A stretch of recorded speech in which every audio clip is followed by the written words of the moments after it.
Emperor Galba is a name synonymous with power, discipline, and above all, betrayal. He was a Roman emperor who ruled from 68 to 69 AD during one of the most turbulent periods in Roman history. His reign, though short-lived, was marked by significant events that continue to echo through the corridors of history. Emperor Galba's story is a cautionary tale of ambition, ruthlessness, and the corrosive nature of power. Born into a family of modest origins, he clawed his way to the top, amassing wealth and influence. But it was his iron-fisted rule as the governor of Africa that truly set him apart. There he displayed a ruthless efficiency, crushing rebellions and extracting wealth from his province with little regard for the suffering it caused.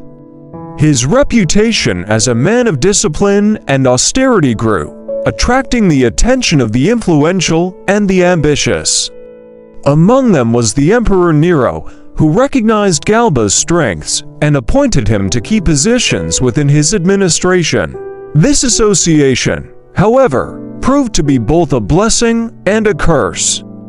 As Nero's excesses became more pronounced, Galba found himself drawn into a web of conspiracies and power struggles. When Nero's own mother, Agrippina the Younger, plotted against him, she enlisted Galba's support, recognizing his potential threat. This alliance propelled Galba to the center of Roman power, setting the stage for his future rise to the throne. But as Nero's grip on power waned, so did Galba's patience.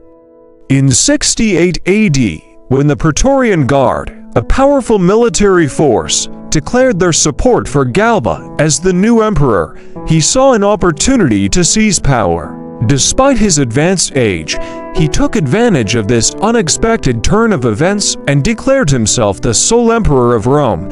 At this point, you might imagine that Galba's journey to the throne was marked by popular acclaim and celebrations.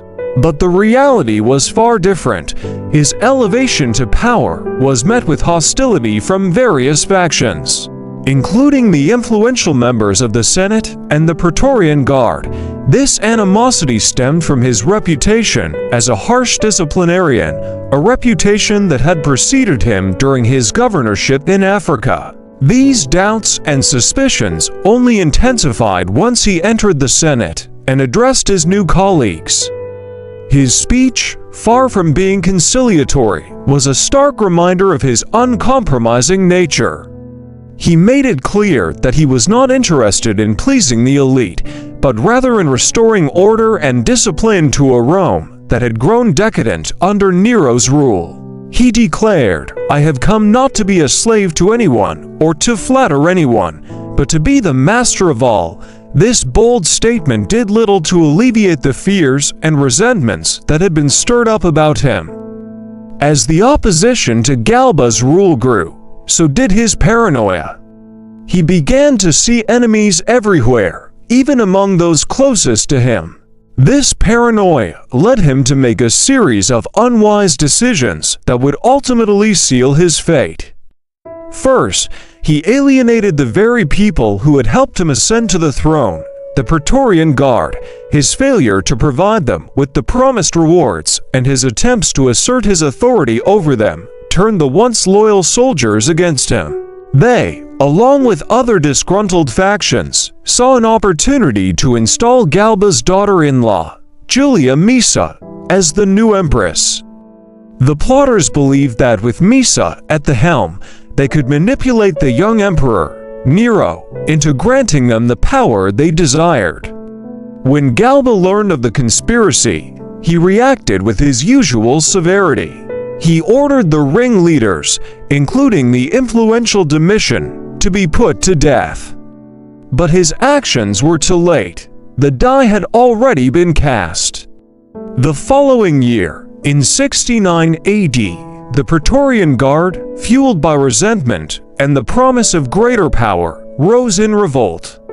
The emperor's guards, torn between their loyalty to Galba and the allure of joining the winning side, deserted him. Faced with overwhelming odds, Galba retreated to the imperial palace, the Domus Transitoria. It was here, in the place that was supposed to symbolize his power, that his tragic end unfolded.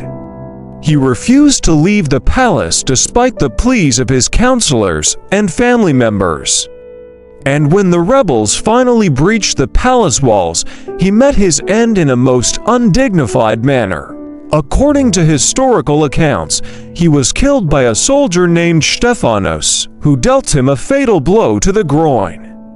This humiliating end to the life of a powerful emperor serves as a stark reminder of the fragility of power and the lengths to which ambition can drive both leaders and their followers. As we reflect on the life and times of Emperor Galba, we are left with a sense of what might have been. If he had shown more flexibility and willingness to compromise, he might have avoided the fate that befell him. However, his story also reminds us that in the relentless game of power, ruthlessness and ambition often pave the way to the top, but they can also lead to a tragic downfall. Thank you for watching. If you enjoyed this video, please hit the like button and subscribe for more engaging historical content.